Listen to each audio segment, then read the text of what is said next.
Now this is how a true human acts to Charlie Kirk's assassination. This guy actually has a heart. He was there when it Public happened. debate. Talk about whatever subject you are passionate about. You get to know both sides really well. I think that type of dialogue and discourse and debate is important. And I was excited to be there and hear what's on everybody's mind. Showing up to campus, it was exciting, right? UVU's my alma mater. I haven't been there in a very long time, but you could feel like getting closer to the event. You could start to hear it. You could hear, pro USA chants. You could feel the energy in the air. Kind of felt like a South American soccer game. UVU is not a small campus. It's got 46-ish thousand students. This Charlie Kirk event had about 3,000 students at it, and they were energized. There were more people there than I thought there would be. More people than I expected. There were lots of young families, lots of kids, lots of moms with their little babies strapped in their front pack thing. Charlie was down in this kind of like a pit, right? It's about 30 feet lower than the main level. And then you had terraces going up. You had main level, and then you had second story all around. Outside, open air. And there was lots of opportunity for people to have direct line of sight to them. Lots of people could see the action and what was happening, which I guess ultimately is also not a great thing. I worked my way down low to the bottom. I was about 30 yards in front of Charlie, in front of the tent, in front of the prove me wrong tent. It was tightly packed. There were a lot of people there. And so we're all standing shoulder to shoulder, and I found the perfect spot with two short people in front of me, and I could see everything. It's kind of like scoring a good spot at a concert. That's what it felt like. We weren't far into it. We were on the second or third question. We were probably 20 minutes in, and they were talking about gun violence.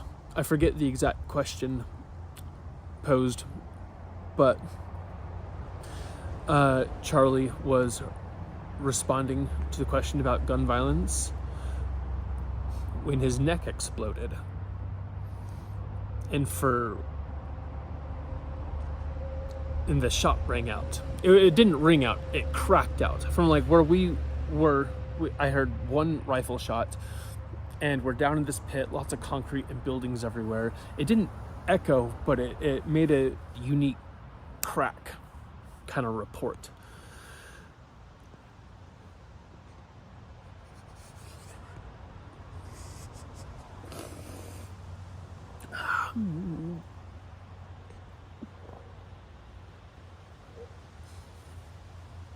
I had one thought. It was very quick. That maybe it's a joke. Maybe this is a gag. Maybe this is a piece of theater or stagecraft to really drive home this important topic of gun control that is being debated. That thought did not last long.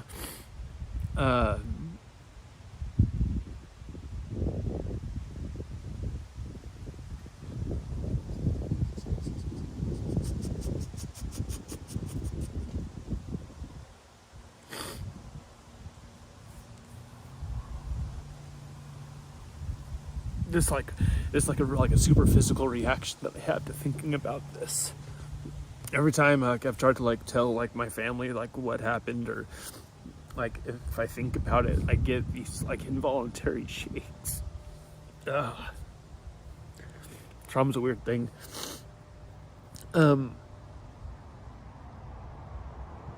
He gets shot. Just, it looks bad from where we are.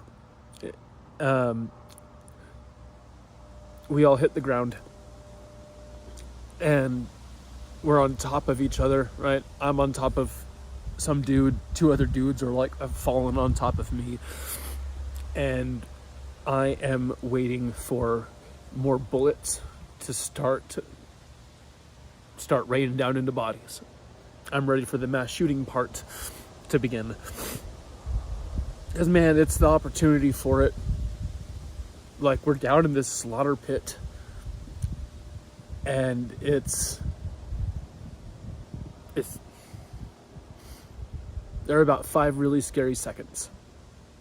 Laying there, you can feel the panic rising. You can hear the panic in people's voices and cries. You can hear the confusion.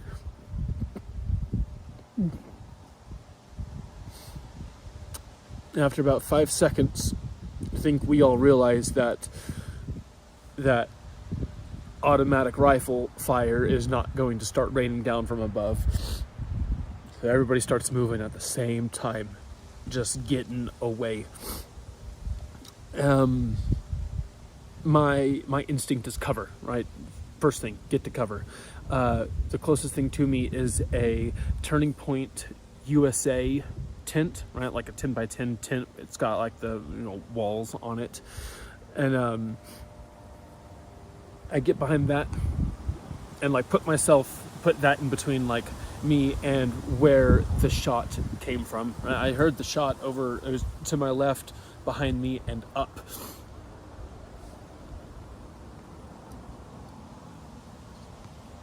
I can't understand after the shot on Trump. Why don't events like this check all roofs in the area? I stopped behind the tent. Noon. Should be allowed on roofs near a big event.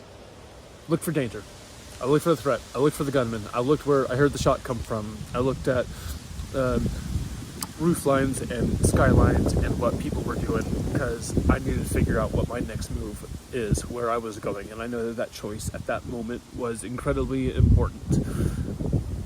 I took a couple seconds, looked around, and saw nothing but running, panicked bodies going in a multitude of directions. I chose to enter the UVU building, the door that was closest to me, along with a whole bunch of other people. There were a lot of bodies going through this like tight 2-door entrance, and as I'm going in, man, we're all packed together. I start thinking I have those intrusive thoughts of maybe that's not the only attack. Maybe a bomb's about to go off where all these bodies are right here. Maybe there's a second gunman around the corner just waiting to unload it where everybody's coming in.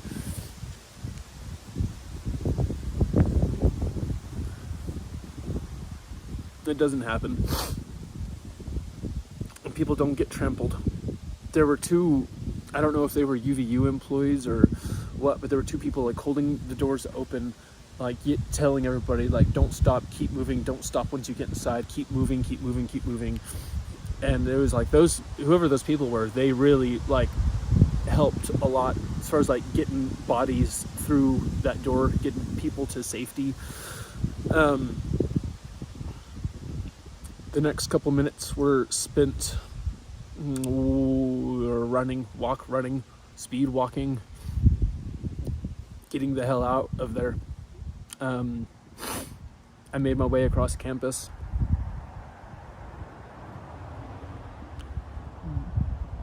And once I got to the other side of campus with like multitudes of other people, there were police already on that side telling people like, keep going if you can, like get in your cars and go home, like get off campus, don't wait here, don't make your decisions here, get out of here. Started making my way. I had like ran the total opposite direction of where my truck was. My truck's actually like way closer to over where the action is.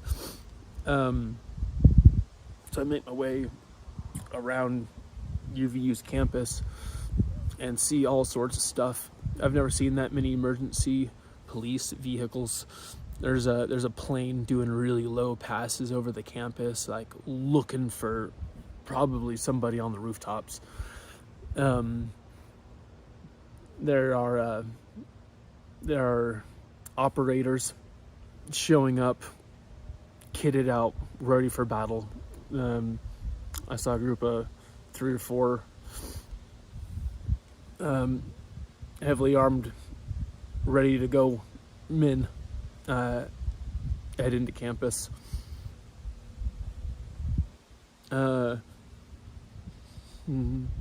50,000 people leaving campus unexpectedly causes a heck of a traffic jam. It took quite a while to get out of there, but they had cops helping move traffic and people off campus.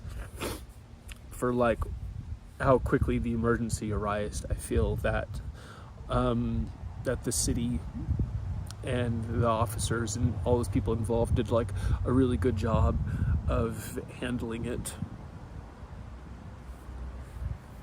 I'm really sad.